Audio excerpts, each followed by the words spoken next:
2016 35-ton dirty hand tools, log splitter.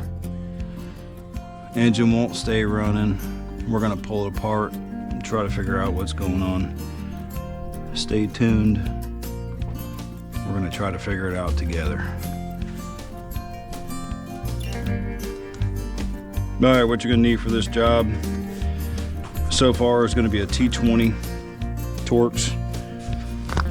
You're gonna need an 8mm, 10mm, 13mm, universal joint, quarter inch drive, adapter, extension, your choice of power tools. And I like to use these Olsa tools, gearless ratchets. They're pretty unique and they work really well. The only way to reverse them is to push the drive through. They're super handy. They're great to use. I mean, they're just, you know, there's nothing to them, no slack. So I really enjoy using these.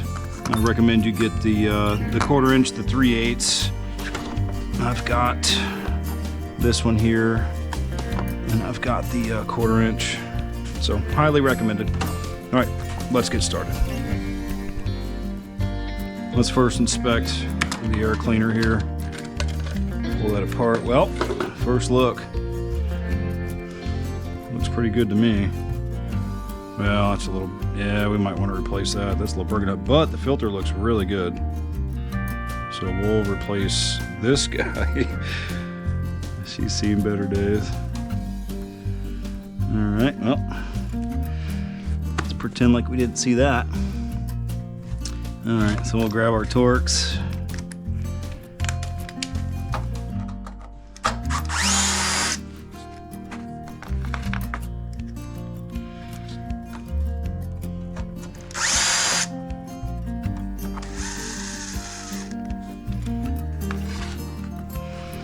All right, we got a couple of 10 mils here.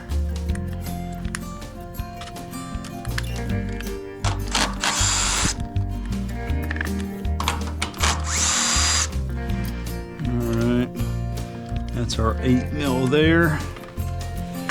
So we're gonna get set up. Our ratchet, U-joint.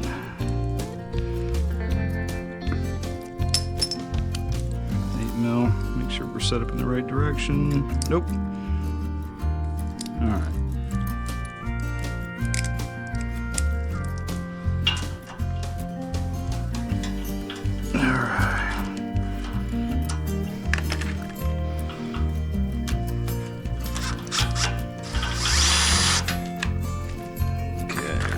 There. So this guy, come off the bottom, make sure we clear that. And we have these 13 mils here for the carburetor hold down nuts.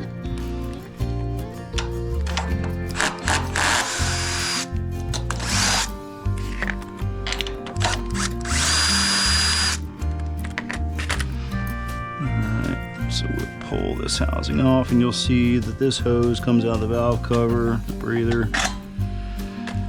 All right. So what you want to do is pull the carburetor back just a hair, open it up wide throttle, and you'll be able to pull the throttle pin out, or your linkage I should say, and then your spring. All right. So that's out. Now what I'm gonna do is take a break from the video and I'm gonna pull the drain plug here off the carburetor bowl and drain all the fuel out of it before I take this off, because there's no shut-off valve to this tank. So stand by one. We'll see you in a bit. As expected, pulled the drain plug and we stopped getting fuel flow. So I believe she's clogged.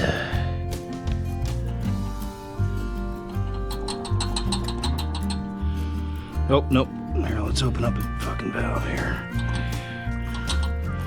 There we go. All right.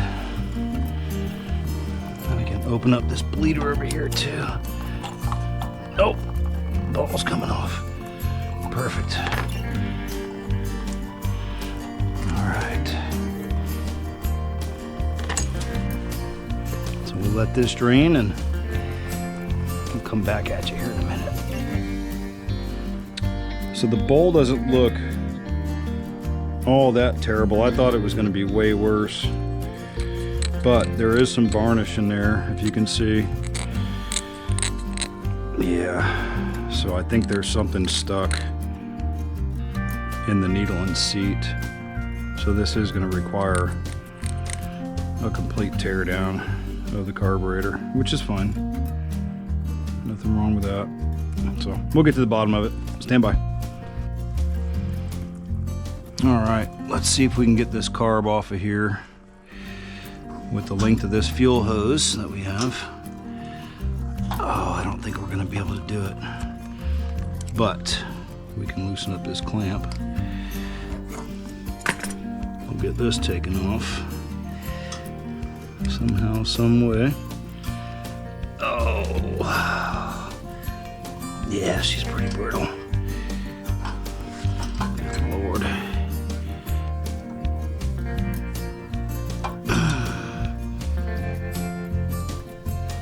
Come on. Nope.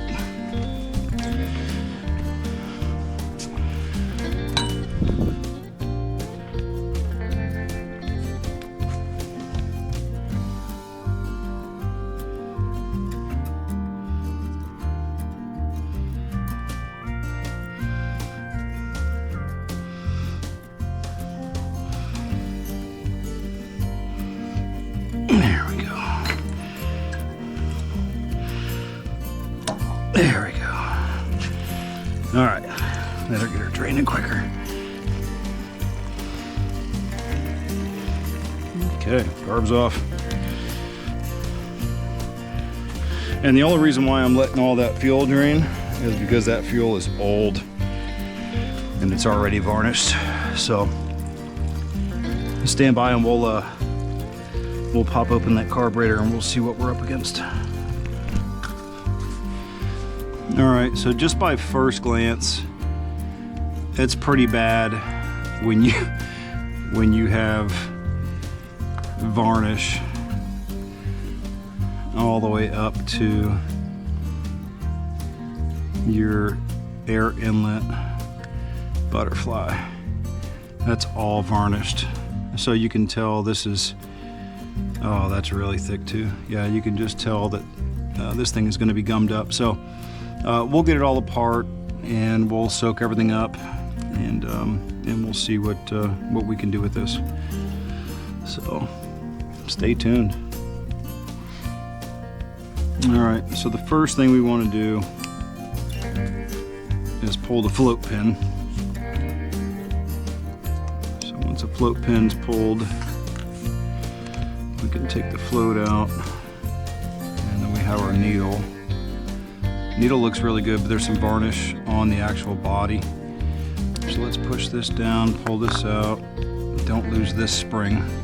Very important. All right, so there's a little bit of varnish on there, but it's not terrible. So we'll get that cleaned up. We'll clean up this float really good and get all the varnish off of it.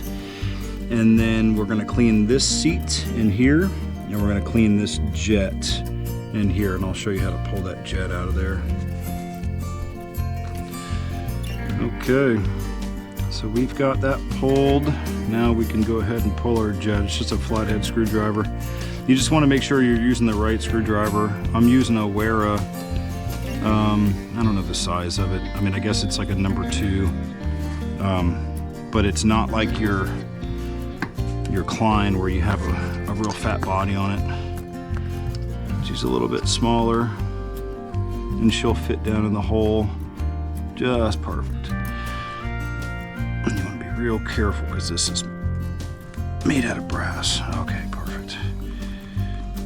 I've seen a lot of old carburetors where you pull the jets and she just strips out, and it's basically a carburetor replacement after that.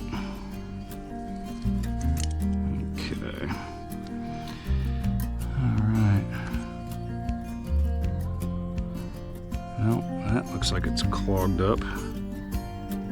Oh yeah, there's trash in there. I don't know if you can see that or not, but there's a bunch of trash in there. All right, well, we'll get that cleaned out and we'll spray this thing down and we'll put her back together and clean all this up, and you know, hopefully she'll be good to go.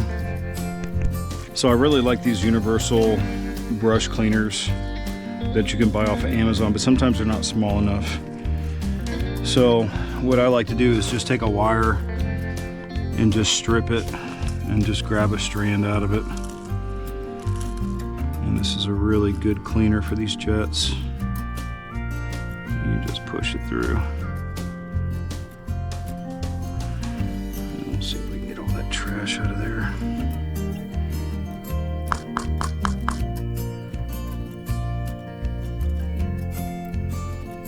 Yeah, now I can see through it. I don't know where the trash went, but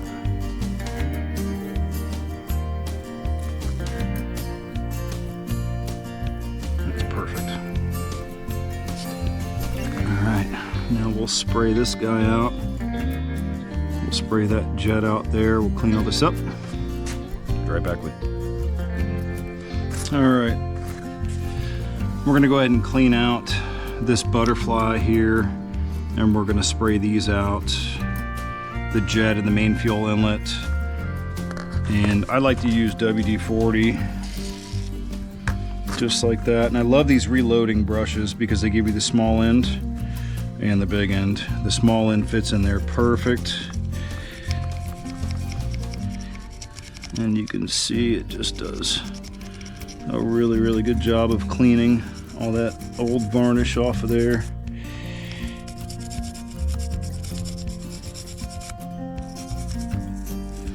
Don't be afraid to get in there. Get in there. Clean it up. Nothing wrong with that. Grab the other side here, even though we can't see it. I'm sure it's dirty.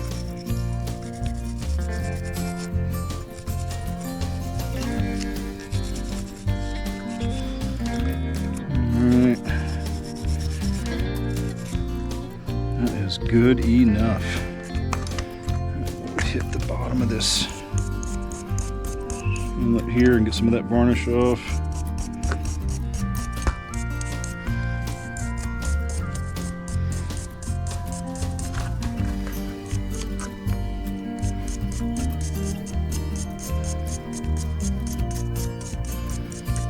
Perfect.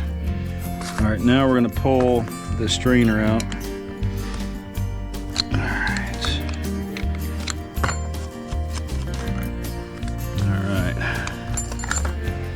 So the strainer, I'll pull out the cap, or the plug I should say, pull the gasket, and just break this guy free. And we'll inspect that. Alright, that's pretty clean. There's nothing we have to do with that. Perfectly clean. Alright, so we'll reinstall this. Like so. And you'll see the O-ring has already got the natural taper in it, so you want that to go towards the taper of the plug itself. And we'll reinstall this. And this is all cast aluminum, so just be careful with the threads. Alright. Grab your 10 mil and just give her a little bit of a snug. Nothing crazy. Alright.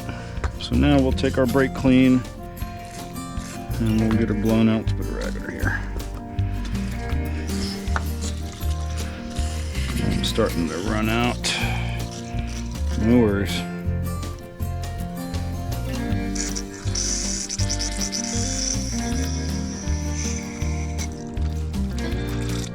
Alright, that's good.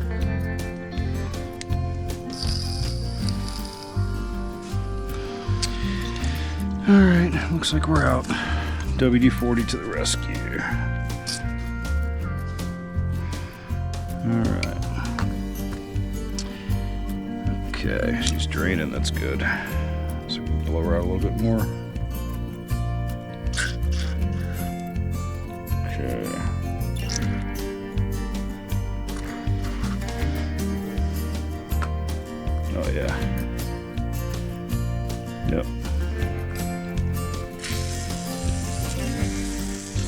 Perfect. All right, so now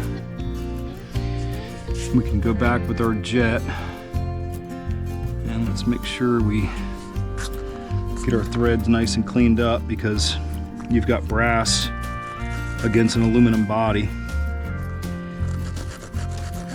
And it's even worse if you're running ethanol fuel. I don't know why, but that fuel seems to just cause a lot of tarnish and also electrolysis. Electrolysis usually only comes from water and dissimilar metals, but it just seems like it's always electrolysis. So, okay, we'll get that jet reinstalled. We'll be right back. All right, I'm gonna put a small dab of anti-seize on this jet. Nothing serious. Just a little bit. And we'll drop her in.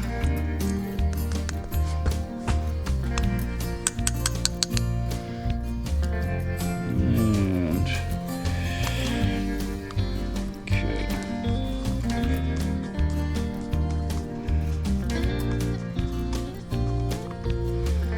And we're just gonna make sure we're centered on that. Snug her up. Good to go. All right. Now it's time to clean our float needle. Get that varnish off of there.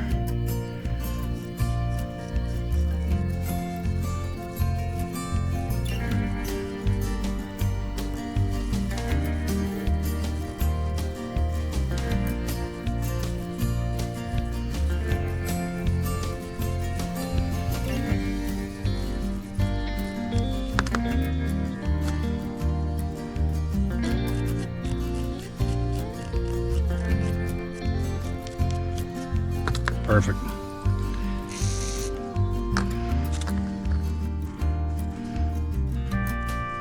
All right. Look at that. Got all the varnish off. Looks good. We'll stab our spring back on in place. And then you'll see that she's got a larger hole here. You snap her in, and then you just move her to the side. And she's good to go. Oh, I forgot to clean the float, so we get that done real quick.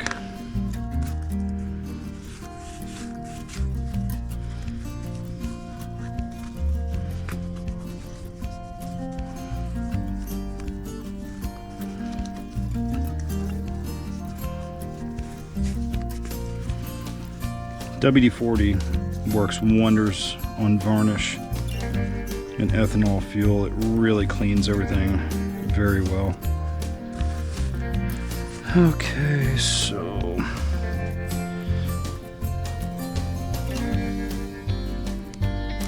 alright, put our needle in. If you look down here, you want to make sure your needle goes down there. And your pen. Bidirectional.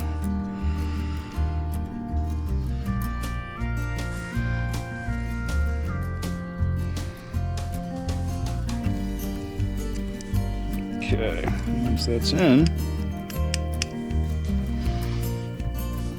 there it is. Perfect. All right, we'll get this thing reinstalled. Fire up. All right, we still got to clean this carburetor ball. But I want to show you guys a little trick. I like to use these bore brushes for, you know, pew-pews. And just shove them in there and give them a little spin.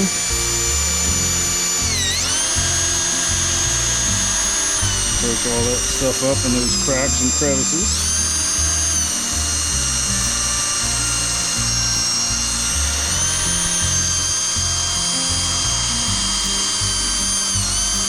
Those hard to reach surfaces.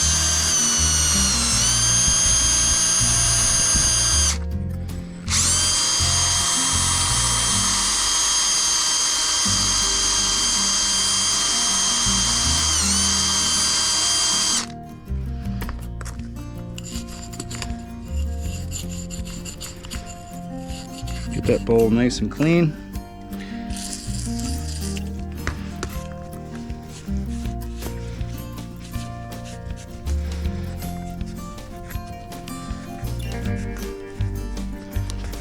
And voila.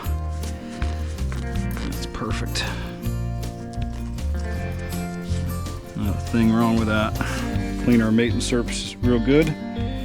This surface is going to seal against this O-ring here in the bottom of the carburetor bowl, or the carburetor body. And just for public safety, clean the bottom of that plug off real good.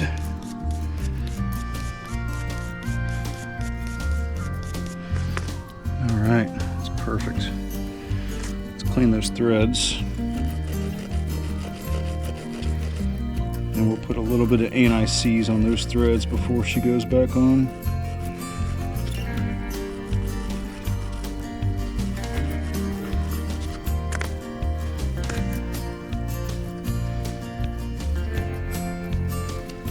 Perfect.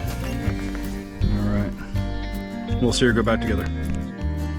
Okay, let's reinstall this carburetor.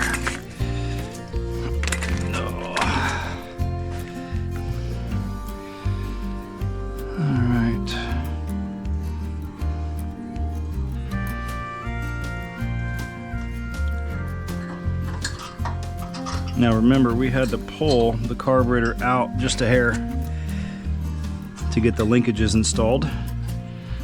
So let's pull her back out. Let's install that one. Get that from under out of there. And we'll install this spring here. Easier said than done. Oh, I should have grabbed some needle nose. Get in there, perfect. All right, push the carburetor up against the head. That's perfect. Now, we want to install this piece next. So, what we want to do is make sure that this surface is clean. Everything's good. This hose obviously has to run into the valve cover.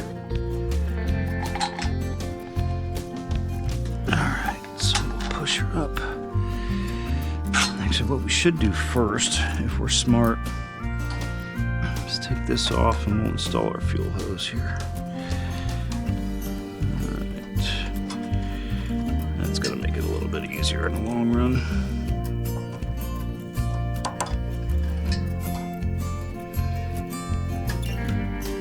Yeah! Alright, perfect. Now we'll come with intake and make sure that the breather goes into the valve cover. Perfect. Now you can install this intake manifold bolt, but don't tighten it until your carburetor bolts are tightened, because if this is sitting off and you tighten it and then you go to tighten your carburetor bolts, there's still a gap there and you could break this housing. So the best thing to do is take these nuts, grab your little handy dandy 13 millimeter, make sure she's in the right orientation with your ulsa.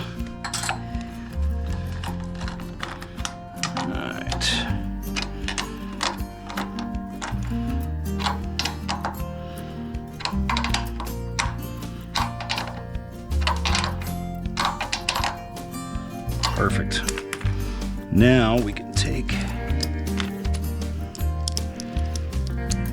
this and tighten up the manifold bolt up here. All right. 8 inch-pounds. Perfect. All right. So the only thing left is to put this housing on. I'll run both of our pieces over here so that it fits. Run them on the studs, press her in, and we'll grab our torque screws here.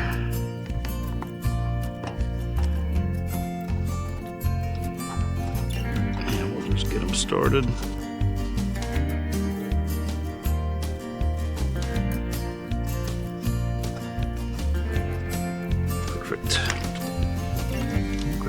housing nuts.